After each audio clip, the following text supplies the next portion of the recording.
Welcome to Dars Academy, dear subscriber friends. I am Rajshekhar. So ఈరోజు మనం make and do ఈ రెండింటి usage గురించి చూద్దాము.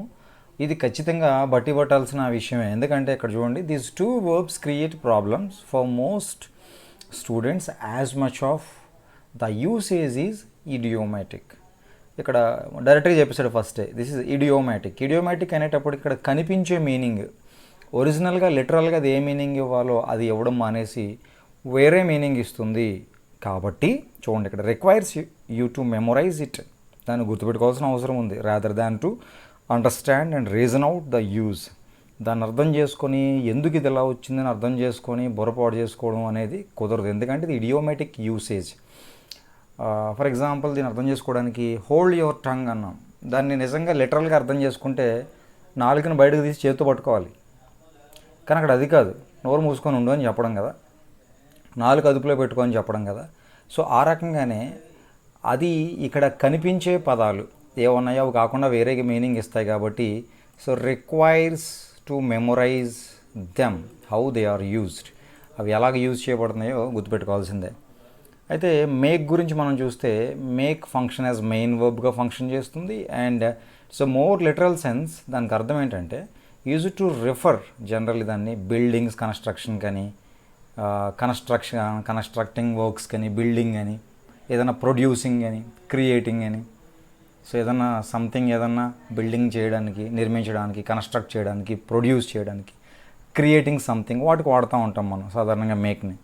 కాబట్టి ఆ సంథింగ్ అంటే ఏ నిర్మించబోయేది కానీ, బిల్డ్ చేయబోయేది కానీ, ఉత్పత్తి ప్రొడ్యూస్ చేయబోయేది కానీ, లేదంటే క్రియేట్ చేయబోయే సంథింగ్ ఎవరై ఉండొచ్చు అంటే మేబీ అబ్స్ట్రాక్ట్, అది కంటికి కనిపించేది అయి ఉండొచ్చు, లేదా కంటికి కనిపించకుండా ఉండొచ్చు. For example, make a decision, నిర్ణయం తీసుకోవడం, ఇది అబ్స్ట్రాక్ట్ అవుతుంది. మేక్ అండ్ అరేంజ్మెంట్ అనేది డైరెక్ట్గా మనం కాంక్రీట్ చూడగలుగుతాం. సో ఆ రకంగా మేక్ని మనం అర్థం చేసుకోవచ్చు. అండ్ కమింగ్ టు డూకి వచ్చేటప్పటికి functions as main verb or as an auxiliary verb. ఇది కొన్నిసార్లు మెయిన్ వర్బ్గా చేస్తుంది, ఆక్సిలరీ వర్బ్గా, హెల్పింగ్ వర్బ్ కూడా పనిచేస్తుంది. అయితే ఇది చూడండి, ఇక్కడ describe an action without saying exactly what that action is. Action గురించి మాట్లాడుతుంది ఇది, అసలు యాక్చువల్గా యాక్షన్ ఏంటో చెప్పకుండా. ఇది అర్థం చేసుకోవడం చాలా సులువు. ఫర్ ఎగ్జాంపుల్, డూని మనం డజ్ని నెగిటివ్స్లోను క్వశ్చన్స్లోనూ వాడుతూ ఉన్నాం కదా. For example, does she right అన్నాం అంటే, అప్పుడు డస్ షీ అన్నామంటే ఆమె చేస్తుందా అంటే ఏం చేస్తుందో అక్కడ తెలియలేదు, బట్ ఇక్కడ యాక్షన్ కోసం మాట్లాడుతుంది. అదే డస్ షీ రైట్ అన్నాం అనుకో, ఆమె రాస్తుందా, ఆ రాసే పని చేస్తుందా ఇక్కడ. కాబట్టి describe an action without saying exactly what the action is, అసలు యాక్షన్ ఏంటో తెలియకుండా డస్ షీ రైట్ అంటే యాక్షన్ ఉంది, డస్ షీ అంటే ఆమె చేస్తుందా, ఏం చేస్తుందో లేదు. అలాగే దాన్ని నెగిటివ్లో మనం చెప్పుకోవాలంటే she does not, she doesn't right, ఆమె రాయలేదు లేదా రాయడం లేదు అని చెప్పవచ్చు. కాబట్టి ఇక్కడ యాక్షన్, ఎగ్జాక్ట్ యాక్షన్ తెలియకుండా యాక్షన్ డిస్క్రైబ్ చేస్తుంది do. To talk about work and jobs గురించి మాట్లాడుతుంది. ఎగ్జాంపుల్ చూడండి, do something crazy, do me A favour. So ఇక్కడ మనం ఇక్కడ పైన చెప్పేసాను, requires you to memorise it, దాన్ని గుర్తుపెట్టుకోవాల్సిన అవసరం ఉంది అక్కడ ఎక్స్ప్లెనేషన్ కంటే కూడా అని. కాబట్టి ఎక్కువ మన ఎగ్జామ్స్లో ఇవి అడుగుతూ ఉంటాడు, కాబట్టి వీటిని మనం we have to learn them by heart. చూడండి, చూడండి ఇక్కడ make decision, make dinner, make the bed, make a mistake. So dinner తయారు చేయడం, డెసిషన్ తీసుకోవడం.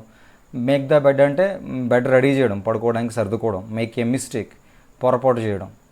అండ్ మేక్ ఏ ప్రామిస్, తెలిసిందే మీకు. Make noise, make fun of, so make fun of others. So make progress, make an excuse, and make a speech, make arrangements, make a profit, make a call, make enquiries, make a dress, make an effort, make something of my self, make a complaint, make a demand, make a love, make money, make an offer, make an exception, make a suggestion, make an objection, and make a phone call, and make an agreement. చూస్తే ఇక్కడ ఇవన్నీ కూడా మీరు pass పెట్టి screen shot తీసుకొని ఇవన్నీ రాసుకొని కొన్ని నేర్చుకోవాల్సిందే. అయితే ఇవి బండగా పట్టడం అని పైన చెప్పినప్పటికీ దీన్ని ఎలా నేర్చుకోమంటానంటే, ఈ ఒక్కొక్క ఫ్రేజ్కి ఏదైనా ఒక ఓన్ సెంటెన్స్ మీ బ్రెయిన్లో పెట్టుకొని దాన్ని డైలీ యూజ్ చేస్తూ గుర్తుపెట్టుకోండి. So that it is printed in our brain, మన బ్రెయిన్లో అలాగా గుర్తుండిపోతుంది. ఇప్పుడు డూకి చూద్దాం. Exercises, do exercise. The shopping, do the shopping. So it my self, do it my self. Do the accounts, do it in good time. Do things around the house, do your job, do our 20 kilometers an hour, do it now, do well, do harm, do badly, do your part, do it in good time, do your lesson, do a math problem, do one's best, do a favor, do homework, do business, do away with. So do away with means ఏదైనా ఒక విషయాన్ని తీసేయమనడం కానీ, లేదంటే కనుక ఆ విషయాన్ని ముగింపుకు తీసుకొచ్చేయడం. Put an end to something, remove. చూడండి ఇక్కడ I'm going to make my homework, ఇక్కడ మేక్ మై హోంవర్క్ కాదు, డూ మై హోంవర్క్. అలాగే ఐ డిడ్ బిగ్ మిస్టేక్, చాలాసార్లు మనం క్యాజువల్గా వాడేస్తుంటాం. నేను మన తెలుగుని ట్రూ ట్రాన్స్లేషన్ చేసుకొని Shankar MBBS I did a big mistake వస్తాను, I made a big mistake. కాబట్టి ఇక్కడ ఇది గుర్తుపెట్టుకోండి, మేడ్ ఏ బిగ్ మిస్టేక్ అనేది రావాలి, ఇది ఉండకూడదు. సో ఈ రకంగా మీరు make and vessels, make and do, ఈ రెండింటికి ఉన్న డిఫరెన్స్ని, ఆ ఫ్రేజెస్ని గుర్తుపెట్టుకొని మీరు ఎగ్జామ్స్లో మంచి మార్క్స్ తెచ్చుకోవాలని చెప్పేసి కోరుకుంటున్నాను. And thank you, and I wish you all the best. See you in the next video. God bless you. Bye.